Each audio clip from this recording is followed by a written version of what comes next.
ആ അത് നമുക്ക് വിശപ്പുണ്ടാവുമ്പോൾ നമുക്ക് അതിൻ്റെ ബുദ്ധിമുട്ട് അറിയും. വേറൊരുത്തം വിശക്കുന്നുണ്ടെങ്കിൽ അപ്പോഴും നമുക്ക് ഭക്ഷണം കിട്ടുകയാണെങ്കിൽ മറ്റവന് കൊടുക്കണ്ട എന്നുള്ള മനസ്സുള്ളവനുണ്ടോ? അപ്പോൾ വിശപ്പ് എങ്ങനെയാണെന്നുള്ളത് മനസ്സിലാക്കാൻ വേണ്ടിയല്ല. ചില ആളുകൾ ഇപ്പോൾ മനസ്സിലാക്കിയത് എന്താ, നോമ്പ് വെൽക്കണം എന്തിനാന്ന് ചോദിച്ചാൽ ചില ആളുകൾ പറഞ്ഞത് പ്രമേയത്തിനൊക്കെ കുറച്ച് സുഖം ഉണ്ടാവും. അത് പ്രമേയത്തിൻ്റെ സുഖം തന്നെ ഉണ്ടാവുള്ളൂ. ആഖിറത്ത് ചെല്ലുമ്പോൾ വലിയ വട്ടപൂജ ഉണ്ടാവും, വേറെ ഒന്നും ഉണ്ടാവില്ല. കാരണം നോമ്പ് വെൽക്കണത് പ്രമേയവും അങ്ങനെ പല ഗുണങ്ങളും അതിമുണ്ടാവും, അത് വേറെ സംഗതി. ഈ ഗുണം ആസ്വദിക്കാൻ വേണ്ടിയല്ല അള്ളാഹു ഒരു ഇബാദത്തിന് അള്ളാഹു ശറഈ ചെയ്യണം. അള്ളാഹു ശറഈ ചെയ്യുന്നത്, അള്ളാഹു നോമ്പിനെ ശറഈ ചെയ്തു മുഅ്മിനീങ്ങൾക്ക് ഈമാൻ ഉണ്ടായി തീർന്നാൽ പിന്നെ ആ ഈമാനിനെ വളർത്തി വികസിപ്പിച്ചെടുക്കാൻ ആവശ്യമാവുന്ന പ്രവർത്തികൾ നിങ്ങളിൽ നിന്നുണ്ടാവണം. അതിൽപ്പെട്ട ഒന്നാണ് വിശുദ്ധമാവുന്നതായ ഈ റമളാൻ. ആ റമളാനിലേക്ക് ഒറ്റയടിക്ക് ചാടാനല്ല അല്ലാഹു സുബ്ഹാനഹു വ തആല കൽപ്പിച്ചത്. അതിൻ്റെ മുമ്പുള്ള 2 മാസങ്ങൾക്കൊരു പ്രത്യേക പുണ്യം നൽകി. എന്നിട്ട് ആ മാസത്തിൽ ഇബാദത്തുകളോട് മുമ്പുള്ള മാസങ്ങളെക്കാൾ വർദ്ധിപ്പിക്കാൻ, അതാണ് അല്ലാഹുമ്മ ബാരിക് ഫീ റജബിൻ വ ശഅബാൻ എന്നൊക്കെ ദ്വാരക്കണത്. റജബിലും ശഅബാനിലൊക്കെ ബർക്കത്ത് ചെയ്യുമെന്ന് പറഞ്ഞാൽ ഇബാദത്തുകളെ കൊണ്ട് ഈ മാസങ്ങളൊക്കെ ധന്യമാക്കാനുള്ളതായ അതിനുള്ള എല്ലാ സൗകര്യങ്ങളും പഠിച്ച തമ്പുരാനെ ഞങ്ങൾക്ക് ഈ ഉണ്ടാക്കി തരണേന്നാണ്. അപ്പം റജബിലും ഷഅബാനിലും നമ്മളെ ഈമാനിനെ ഒന്നും കൂടി ഇങ്ങനെ അതിനെ പ്രകാശിപ്പിക്കാൻ ആവശ്യമാവുന്ന പ്രവർത്തനങ്ങൾ നടത്തി റമളാനോടുകൂടി ആ പ്രവർത്തനങ്ങളെ പൂർത്തിയാക്കി ഈമാൻ വളർത്തിയെടുക്കുക. അല്ലാഹു സുബ്ഹാനഹു വ തആലാന്റെ ആ കൽപ്പനയ്ക്ക് നമ്മൾ എത്രമാത്രം വഴിപ്പെടുന്നുണ്ട് എന്നുള്ളതാണ് അല്ലാഹു പരിശോധിക്കുന്നത്. അനുവദിക്കപ്പെട്ട പലതും ഒരു പ്രത്യേക സമയം മുതൽ പ്രത്യേക സമയം വരെ അള്ളാഹു നിരോധിച്ചു. ഇപ്പം ഭക്ഷണം നമ്മൾക്കൊക്കെ ഒരു ആഗ്രഹമുള്ളതാണ്. ഒരു മനുഷ്യ ജീവുള്ള ഏതൊരു വസ്തുവാണെങ്കിലും ആ വസ്തുവിനിക്ക് ഭക്ഷണത്തിലേക്ക് ആഗ്രഹം ഉണ്ടാവും. അപ്പോൾ നമ്മളെ തബഈയായ നിലക്ക് ശരീരത്തിനിക്ക് പ്രകൃതി ആവശ്യപ്പെടുന്ന ഒരു സംഗതിയാണ് ഭക്ഷണം എന്നുള്ളത്. അതിനെ പിടിച്ചിക്കാത്തതുകൊണ്ട് അല്ലാഹു സുബ്ഹാനഹു വ തആലക്ക് എത്രമാത്രം നമ്മൾ വഴിപ്പെടുന്നുണ്ട് എന്നുള്ളത് പരിശോധിക്കുകയാണ്. ഒന്ന്, ഭക്ഷണം കഴിച്ചു കഴിയുമ്പോൾ മനുഷ്യനിക്ക് ഉണ്ടാവുന്ന പല ആഗ്രഹങ്ങളുണ്ടാവും. അതിൽ നിന്നുള്ള പല ആഗ്രഹങ്ങളും അല്ലാഹു സുബ്ഹാനഹു വ തആല ആ പ്രത്യേകമായ സമയത്ത് നിരോധിച്ചിരിക്കുകയാണ്. അതെന്താ കാരണം? ആ ആഗ്രഹങ്ങളോട് നമുക്കുള്ളതായ ആ ആർത്തി, അത് അള്ളാഹുവിൻ്റെ വജുഹിനെ ഉദ്ദേശിച്ചുകൊണ്ട് എത്ര സമയം നീ അള്ളാഹു നിശ്ചയിച്ച ഈ സമയം അതിനെ നീ പിടിച്ചു നിൽക്കാൻ നിനക്ക് പൂർണ്ണമായ നിലക്ക് നീ അതിനെ അനുസരിക്കുന്നുണ്ടോ എന്നുള്ളതായ ഒരു പരീക്ഷണമാണ്. അതുകൊണ്ട് അള്ളാഹു സുബ്ഹാനഹു വ തആല. അപ്പോൾ അള്ളാഹു അസ്സലാമു അലൈക്കും വറഹ്മത്തുള്ളാഹി വബറകാതുഹു. റമളാൻ കരീം. വിശ്വാസികളായ എല്ലാവരും വളരെ പവിത്രതയോടുകൂടി അവർ കാത്തിരുന്ന ആ ഒരു നോമ്പ്, വ്രതം എന്നൊക്കെ നമ്മൾ പല ഭാഷകളിൽ പറയുന്ന ആ പരിശുദ്ധമാക്കപ്പെട്ട മാസത്തിൽ നമ്മളെല്ലാവരും എത്തിയിരിക്കുക. ഞാൻ ഈ ഇന്നലകളിൽ കഴിഞ്ഞ ഈ നോമ്പ് ഇന്നിപ്പോൾ നമ്മൾ തുടങ്ങുന്നു. നമ്മളെല്ലാവരും വിശ്വാസികളെല്ലാവരും അതിൻ്റെ ആദ്യ നോമ്പുമായിട്ടാണ് എല്ലാവരും ഇരിക്കുന്നത്. ആ നോമ്പിലാണ് നമ്മളെല്ലാവരും നിലകൊള്ളുന്നത്. ഈ ഇന്നലകളിൽ അല്ലെങ്കിൽ ഈ കഴിഞ്ഞ കുറച്ച് ദിവസങ്ങളായിട്ട് ചില ഡോക്ടർമാർ, ചില ഡയറ്റീഷ്യന്മാർ, ചില ന്യൂട്രീഷ്യന്മാർ, അങ്ങനെ ആയിട്ടുള്ള പല ആളുകളും നോമ്പിനെ കുറിച്ച് ഇങ്ങനെ വിവരിച്ചു കൊണ്ടേയിരിക്കുക. അപ്പോൾ പലരും പറയുന്നു, എന്താ പറയുന്നത്, നമ്മൾക്ക് നോമ്പ് എന്ന് പറയുന്നത് വിശപ്പ് എന്താണെന്ന് നമ്മൾ അറിയാൻ വേണ്ടിയിട്ടാണ് നോമ്പ് നമുക്ക് ഉണ്ടാക്കിയിട്ടുള്ളത് എന്നാണ് പറയുന്നത് ചില ആളുകൾ പറയുന്നു, അല്ല, നമ്മൾ ഹെൽത്തി ആയിരിക്കണം എന്ന് പറഞ്ഞാൽ 11 മാസം നമ്മൾ വാരി വലിച്ച് തിന്ന് നമ്മൾ ആ 11 മാസം നമ്മൾ ഈ 1 മാസം നോമ്പ് അനുഷ്ഠിക്കുന്നതോടുകൂടി നമ്മൾ ഹെൽത്തിയായി മാറാൻ, നമ്മുടെ ബോഡിയിൽ കൺട്രോൾ ഉണ്ടാക്കാനുള്ളതാണ് നോമ്പ് എന്നൊക്കെയാണ് പലരും പറയുന്നത്. അപ്പോൾ ഇതൊക്കെ കാണുമ്പോൾ സ്വാഭാവികമായിട്ടും എൻ്റെ മുന്നിലൊരു ചിരി എൻ്റെ ഉള്ളിൻ്റെ ഉള്ളിലുണ്ടായിരുന്നു.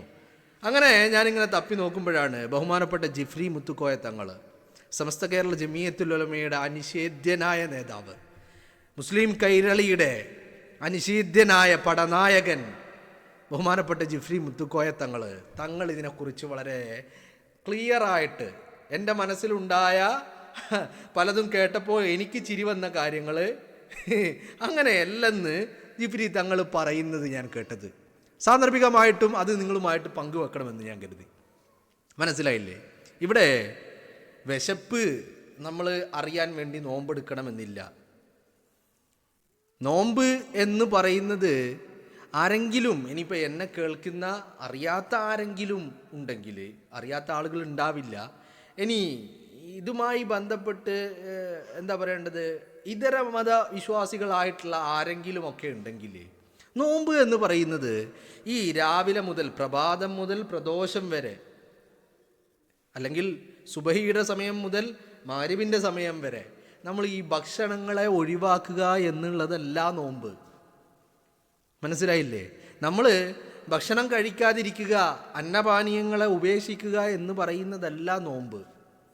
നോമ്പെന്ന് പറയുന്നത് മനുഷ്യൻ്റെ ഇച്ഛകളെ, ആ ഇച്ഛകളെ പിടിച്ചു നിർത്തുക എന്നുള്ളതാ. മനസ്സിലായില്ലേ? അല്ലാതെ ഭക്ഷണം ഒഴിവാക്കുക എന്നുള്ളത്, അല്ലെങ്കിൽ വിശപ്പറിയാൻ വേണ്ടി നോമ്പെടുക്കുക എന്നുള്ളതൊന്നുമില്ല. വിശപ്പറിയാത്ത ഏത് മനുഷ്യനുണ്ടാവുക? കൈ നിറയെ പണമുണ്ടായിട്ടും, കൈ നിറയെ പണമുള്ള ആളുകളും ഭക്ഷണം കഴിക്കാൻ എല്ലാ സാഹചര്യമുള്ള വ്യക്തിയും വിശപ്പറിഞ്ഞിട്ടുണ്ടാകും. പല സാഹചര്യങ്ങളിൽ, പല സന്ദർഭങ്ങളിൽ കയ്യിൽ പൈസയുണ്ട്, പക്ഷേ ചില മീറ്റിങ്ങുകൾ കാരണം, അല്ലെങ്കിൽ ചില ജോലികൾ കാരണം, ചില സന്ദർഭങ്ങൾ കാരണം, ചില സാഹചര്യങ്ങൾ കാരണം ആ നേരത്തിന് ഭക്ഷണം കഴിക്കാൻ കഴിയാതെ പോകുന്ന എത്രയോ മനുഷ്യന്മാരുണ്ട്. അവരൊക്കെ വിശപ്പറിയുന്നുണ്ട്. അല്ലെങ്കിലും നമ്മളെല്ലാവരും സാധാരണഗതിയിൽ നമ്മൾ ഭക്ഷണം കഴിക്കാറാവുമ്പോൾ നമുക്ക് വിശക്കാറുണ്ട്. ചിലപ്പോൾ വീട്ടിൽ ഭക്ഷണം റെഡിയാവാൻ ഒരു അരമണിക്കൂർ ലേറ്റായി, സാധാരണ കഴിക്കുന്നതിലും ഒരു അരമണിക്കൂർ ലേറ്റായി ഫുഡ് റെഡിയാവാൻ നമുക്ക് വിശക്കുന്നുണ്ടാവും. നമ്മൾ വീട്ടിൽ അമ്മയോട്, ഭാര്യയോട്, ഉമ്മയോട്, സഹോദരിയോട് ഒക്കെ നമ്മൾ ചെന്ന് പറയും, എന്ത് വിശക്കുന്നുണ്ട്, ഭക്ഷണം ആയില്ലേ? അപ്പോൾ വിശപ്പറിയാത്ത മനുഷ്യനൊന്നുമില്ല. അപ്പോൾ വിശപ്പറിയാൻ നോമ്പെടുക്കേണ്ട കാര്യമില്ല. മനസ്സിലായില്ലേ? വിശപ്പറിയാൻ നോമ്പ് പിടിക്കേണ്ട കാര്യമില്ല, നോമ്പ് എടുക്കേണ്ട കാര്യമില്ല. പിന്നെ എന്താണ് ഈ നോമ്പ് കൊണ്ട്? നോമ്പ് കൊണ്ട് പല ഗുണങ്ങളും ഉണ്ട്. മനസ്സിലായില്ലേ? അതൊക്കെ സബ്സിഡറി ആയിട്ടുള്ള അഡ്വാൻറ്റേജുകളാണ്. അത് നമുക്ക് നമ്മുടെ ശരീരത്തിനും ഒക്കെ പല ഗുണങ്ങളും ഒരു നോമ്പെടുക്കുന്നത് കൊണ്ട്, വ്രതം അനുഷ്ഠിക്കുന്നത് കൊണ്ട് നമുക്ക് ലഭിക്കുന്നുണ്ട്, ഇല്ലെന്ന് പറയുന്നില്ല. പക്ഷെ അതൊക്കെ സബ്സിഡറിയാണ്. ഇതിൻ്റെ അൾട്ടിമേറ്റ് എയിം എന്താണ്? അതാണ് ജിഫ്രി തങ്ങൾ പറഞ്ഞത്. ഇത് നമ്മളെ സൃഷ്ടിച്ച പടച്ച തമ്പുരാൻ നമ്മളോട് പറഞ്ഞ കാര്യം, അത് നമ്മൾ അനുസരിക്കുന്നുണ്ടോ ഇല്ലയോ എന്നുള്ളതാണ് ഇതിൻ്റെ കാര്യമെന്ന് പറയുന്നത്. പിന്നെ നോമ്പാവണമെങ്കിൽ ഭക്ഷണമോ വെള്ളമോ അന്നപാനീയങ്ങളോ ഒന്നും ഉപേക്ഷിച്ചാൽ മാത്രം അത് നോമ്പാവില്ല. നോമ്പാവണമെങ്കിൽ അതിൻ്റെ ഒരുപാട് ഷർത്തുകളുണ്ട്, ഒരുപാട് നിബന്ധനകളുണ്ട്, ഒരുപാട് കണ്ടീഷനുകളുണ്ട്. അതൊക്കെ അനുസരിച്ച് പോയാൽ മാത്രമേ നോമ്പാവുകയുള്ളൂ. നോമ്പ് മുറിക്കുന്ന കാര്യങ്ങളിൽ പറയുമ്പോൾ അവിടെ നമ്മൾ ഭക്ഷണം കഴിക്കുക, വെള്ളം കുടിക്കുക, ഈ രണ്ട് കാര്യങ്ങളല്ല നോമ്പ് മുറിക്കുന്നത്. ഈ രണ്ട് കാര്യങ്ങളല്ല എന്ന് പറഞ്ഞാൽ ഈ രണ്ട് കാര്യങ്ങൾ മാത്രമല്ല, മറ്റു പല കാര്യങ്ങൾ കൊണ്ടും ഒരു മനുഷ്യൻ്റെ നോമ്പ് മുറിയും, അല്ലേ? ഇനി ഇതിൻ്റെ വിശപ്പറിയലല്ല ഇതിൻ്റെ പ്രധാനമെന്ന് പറയുന്നതിൻ്റെ മറ്റൊരു കാരണമെന്ന് പറയുന്നത്, ഇപ്പോൾ ഒരു നോമ്പുകാരനായ വ്യക്തി എന്തെങ്കിലും ഒരു സാഹചര്യം കൊണ്ട് അയാൾക്ക് നോമ്പ് മുറിക്കേണ്ടി വരിക, ഇച്ചിരി വെള്ളം കുടിക്കേണ്ടി വരികയാണ്, അല്ലെങ്കിൽ ഭക്ഷണം കഴിക്കേണ്ടി വരികയാണ്. അപ്പോൾ അല്ലെങ്കിൽ ഒരു നോമ്പെടുക്കാൻ പറ്റാത്ത വ്യക്തി, ഒരു എന്തെങ്കിലും കാരണങ്ങൾ കൊണ്ട് നോമ്പെടുക്കാൻ പറ്റാത്ത വ്യക്തി, ആ വ്യക്തി എങ്ങനെയാണ് ആ ദിവസം ചെലവഴിക്കേണ്ടത് എന്നതിനെക്കുറിച്ച് ഇസ്ലാം വളരെ കൃത്യമായ ഒരു മാനദണ്ഡം പറയുന്നുണ്ട്. എങ്ങനെയാണ്? നമ്മൾ ആ വ്യക്തിയും ഒരു നോമ്പുകാരനെ പോലെ ആ ദിവസം തള്ളി നീക്കണം, കഴിച്ചു കൂട്ടണം എന്നുള്ളതാണ് ആ സമയത്തെ. മനസ്സിലായില്ലേ? അപ്പോൾ എന്ന് പറഞ്ഞാൽ ഇപ്പം നമുക്കൊരു കാരണമുണ്ട് നോമ്പ് എടുക്കാതിരിക്കാൻ, പക്ഷേ അയാൾ ആ നോമ്പിൻ്റെ ദിവസം നോമ്പെടുക്കാതിരിക്കാൻ കാരണമുണ്ടായിട്ടും അയാൾ ഒരു നോമ്പുകാരനല്ലാത്ത വ്യക്തിയെ പോലെ അല്ല അയാൾ ആക്ട് ചെയ്യേണ്ടത്, പ്രവർത്തിക്കേണ്ടത്. അയാളൊരു നോമ്പുകാരൻ എങ്ങനെയാണോ ചെയ്യുന്നത് അതുപോലെ മാക്സിമം ചെയ്യാൻ ശ്രമിക്കണം എന്നാണ്, നോമ്പില്ലെങ്കിൽ പോലും. അപ്പോൾ അതുകൊണ്ട് ഈ റീലുകളും വീഡിയോകളും ഒക്കെ ഷൂട്ട് ചെയ്ത് വിശപ്പറിയാൻ എന്നൊക്കെ പറഞ്ഞ് ജനങ്ങളെ തെറ്റിദ്ധരിപ്പിക്കാൻ, അല്ലെങ്കിൽ നോമ്പ് എന്താണെന്ന് അറിയാതെ, നോമ്പ് എന്തിനാണെന്നറിയാതെ ഇത്തരം പടച്ചു വിടാൻ ആരും ശ്രമങ്ങൾ നടത്തരുത് എന്നുള്ളത് ഒരു സൂചിപ്പിച്ചത് എന്ന് മാത്രം. അപ്പോൾ പരിശുദ്ധമാക്കപ്പെട്ട റമളാനിൻ്റെ ആദ്യത്തെ ദിവസത്തിൽ നമ്മൾ ആ പവിത്രമായ നോമ്പും അനുഷ്ഠിച്ച് നമ്മൾ മുന്നേറുമ്പോൾ, ഇത് പടച്ച തമ്പുരാൻ, ആ തമ്പുരാൻ പറഞ്ഞത് കാരണം നമ്മൾ സൃഷ്ടികളായ നമ്മളത് ചെയ്യുന്നു. എന്തിനു വേണ്ടി ചെയ്യുന്നു? വിശപ്പറിയാൻ വേണ്ടിയാണോ? അല്ല. ഇനി വല്ല ഫിസിക്കൽ ബെനിഫിറ്റുകളും ഉണ്ടാക്കാൻ വേണ്ടിയാണോ? അല്ല. അതൊക്കെ ഉണ്ടാകും, അതൊക്കെ സബ്സിഡറി ആയിട്ട് ഓട്ടോമാറ്റിക്കായിട്ട് അവിടെ ഉണ്ടാകും. അതല്ല ഞാൻ പറയുന്നത്. എന്തിനു വേണ്ടി? നമ്മുടെ അൾട്ടിമേറ്റ് എയിം എന്താണ്? ഈ നോമ്പ് പിടിക്കുക എന്ന് പറയുന്നതിലൂടെ നമ്മൾ ലക്ഷ്യം വെക്കുന്നത് എന്താണ്? വ്രതമെടുക്കുക എന്ന് പറയുന്നതിലൂടെ നമ്മൾ ലക്ഷ്യം വെക്കുന്നത് എന്താണ്? അത് വളരെ കൃത്യമായിട്ട് പടച്ച തമ്പുരാൻ്റെ വജിഹിന് വേണ്ടി മാത്രം എന്ന് പറഞ്ഞാൽ, നമ്മളെ സൃഷ്ടിച്ച പടച്ച തമ്പുരാൻ നമ്മളോട് പറഞ്ഞു, അതുകൊണ്ട് നമ്മളത് ചെയ്യുന്നു. നമ്മൾ പലപ്പോഴും പല കാര്യങ്ങളിൽ നിന്നും വിട്ടു നിൽക്കും. എന്താ? ഇപ്പം ഞാനൊരു ഉദാഹരണം പറയാം. ഇപ്പോൾ ഒരു സ്മോക്ക് ചെയ്യുന്ന വ്യക്തിയാണെന്ന് കരുതുക, സിഗരറ്റ് വലിക്കുന്ന വ്യക്തിയാണെന്ന് കരുതുക. അവൻ ബഹുമാനിക്കുന്ന, അവനിക്ക് വേണ്ടപ്പെട്ട ആരുടെയെങ്കിലും മുന്നിൽ, ഇപ്പോൾ ഒരു ചെയിൻ സ്മോക്കറാണെന്ന് തന്നെ കൂട്ടിക്കോ, അങ്ങനത്തെ ഒരു വ്യക്തി അവനിക്ക് ബഹുമാനിക്കുന്ന, അവൻ ആദരിക്കുന്ന, അല്ലെങ്കിൽ അവന് വേണ്ടപ്പെട്ട ആരുടെയെങ്കിലും മുമ്പിൽ, അച്ഛനാവാം, അമ്മയാവാം, ആരുമാവാം, അങ്ങനെ ആരുടെയെങ്കിലും, അങ്ങനെ വേണ്ടപ്പെട്ട ഒരാളുടെ മുമ്പിൽ ആ വ്യക്തി പെട്ടുപോയി എന്ന് കരുതുക. കുറച്ച് സമയത്തിനേക്ക് എസ്കേപ്പ് ആകാൻ യാതൊരു വഴിയുമില്ല. അപ്പോൾ അയാൾ എന്ത് ചെയ്യും? കുറച്ച് നേരത്തിന് ആ വ്യക്തിക്ക് വേണ്ടിയിട്ട്, താൻ ബഹുമാനിക്കുന്ന, ആദരിക്കുന്ന ആ വ്യക്തിക്ക് വേണ്ടിയിട്ട് കുറച്ച് നേരത്തേക്ക് സ്മോക്കിംഗ് വേണ്ടെന്ന് വെക്കും. അയാളുടെ ഉള്ളിൽ അത്രയധികം ടെംപ്റ്റേഷൻ ഉണ്ടായാലും അയാൾ വേണ്ടെന്ന് വെക്കും. അങ്ങനെ ഈ പറഞ്ഞതുപോലെ നമ്മുടെ മനുഷ്യരെന്നുള്ള രീതിയിൽ നമുക്ക് പല ആഗ്രഹങ്ങളും, ഭക്ഷണത്തോട്, വെള്ളത്തോട്, പാനീയങ്ങളോട്, അങ്ങനെ പല ആഗ്രഹങ്ങളും ഉണ്ടാകും. അപ്പോൾ അതൊക്കെ നമ്മളെ സൃഷ്ടിച്ച നമ്മളെ ദൈവം പടച്ച തമ്പുരാൻ പറഞ്ഞതാണ് എന്ന് കരുതിയിട്ട് നമ്മളതങ്ങോട്ട് മാറ്റി നിർത്തുകയാണ്. ഇതാണതിൻ്റെ അൾട്ടിമേറ്റ് എയിം എന്ന് പറയുന്നത്. എന്ന് പറഞ്ഞാൽ പടച്ച തമ്പുരാൻ പറഞ്ഞതുകൊണ്ട് നമ്മളതിനെ ചെയ്യുന്നു എന്നുള്ളത്. എന്ന് പറഞ്ഞാൽ അള്ളാഹുവിൻ്റെ വജിഹിന് വേണ്ടി നമ്മൾ ചെയ്യുന്നു. അപ്പോൾ ഞാൻ ഈ പറഞ്ഞ കഥ പറഞ്ഞപ്പോൾ അതിൽ പറഞ്ഞതുപോലെ ആർക്ക് വേണ്ടിയാണോ, ആ വ്യക്തിയുടെ ഒരു പ്രീതിക്ക് വേണ്ടിയിട്ട് നമ്മൾ ആ വ്യക്തി അങ്ങനെ ഒരു കുറച്ച് നേരത്തേക്ക് അയാളുടെ ഹാബിറ്റ് മാറ്റി നിർത്തുന്നുണ്ടെങ്കിൽ, അതുപോലെ നമ്മൾ ഈ നോമ്പ് എടുക്കുന്നു എന്നുള്ളതാണ്. അപ്പോൾ ഇതിൽ ഈ ഭക്ഷണം, വിശപ്പ് അറിയുക എന്നുള്ളതൊന്നല്ല ഇതിൻ്റെയും, അല്ലെങ്കിൽ നമ്മുടെ ശരീരത്തിന് വല്ല ഫിസിക്കൽ അഡ്വാൻറ്റേജും ഉണ്ടാവുക എന്നുള്ളതൊന്നുമല്ല ഇതിൻ്റെയും എയിം എന്ന് പറയുന്നത് പടച്ച റബ്ബിന് വേണ്ടി നമ്മൾ എടുക്കുന്നു. അപ്പോൾ അതിലൂടെ നമുക്ക് പല സബ്സിഡറി ആയിട്ടുള്ള അഡ്വാൻറ്റേജുകളും നമുക്ക് ബെനിഫിറ്റുകളും നമുക്ക് ലഭിക്കുമെന്നുള്ളത് മറ്റൊരു വശമാണ്.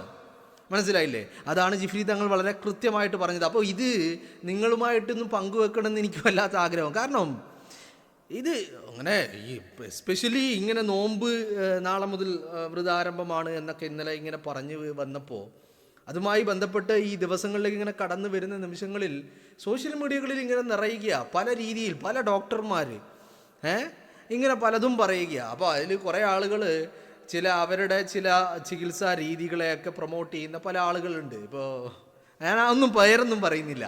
അപ്പോൾ അവരുടേതായ രീതിയിൽ ഒരു നോമ്പിനെ അവതരിപ്പിക്കുക എന്ന് പറഞ്ഞാൽ ഓരോരുത്തരും അവരുടേതായ രീതിയിൽ അവതരിപ്പിക്കുക. എന്നിട്ട് ജനങ്ങൾ എന്തിനു വേണ്ടിയിട്ടാണോ ഈ നോമ്പെടുക്കുന്നത്, അവരുടെ ആ അൾട്ടിമേറ്റ് എയിം അത് അങ്ങോട്ടും ഇങ്ങോട്ടും മാറിപ്പോയിട്ട് പിന്നെ ഇത് ചെയ്തിട്ട് കാര്യമില്ല.